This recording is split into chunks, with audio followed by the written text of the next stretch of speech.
চাচ্ছি আমি, আমাদের চোখের পানি তাদের কোনো প্রয়োজন নাই, আমাদের মায়া কান্নার গাজাবাসীর কোনো প্রয়োজন নাই। গাজাবাসীর প্রয়োজন অর্থনৈতিক সাপোর্ট, গাজাবাসীর প্রয়োজন সামরিক সাপোর্ট, গাজাবাসীর প্রয়োজন এমন একটা জাইশ, এমন একটা ফোর্স যেটা বাহির থেকে গিয়ে বাইতুল মুকাদ্দাসকে উদ্ধার করবে ইনশাআল্লাহ। আর আপনারা ভবিষ্যৎবাণী শুনে রাখবেন, ইনশাআল্লাহু আযজা ওয়া জাল আল্লাহ রাব্বুল আলামিনের এই বান্দাদের মধ্যেই এমন একটা জাইশ, এমন একটা দল আল্লাহ পাক সৃষ্টি করে দিবেন ইনশাআল্লাহ, যেই দল, যেই জাইশকে পৃথিবীর কোন সেনাবাহিনী থামাতে পারবেন ইনশাআল্লাহ। শেষ পর্যন্ত তারা বাইতুল মুকাদ্দাস মুক্ত করেই ছাড়বে ইনশাআল্লাহ।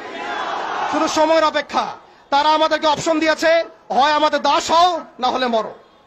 শেষ কথা, তারা আমাদেরকে অপশন দিয়ে দিয়েছে, হয় আমরা তাদের দাসত্ব করব, না হলে মরবো।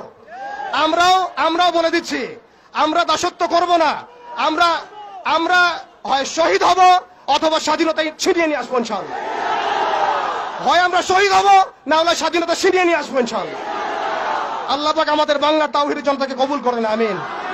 ওয়া আখিরু দাওয়ানা।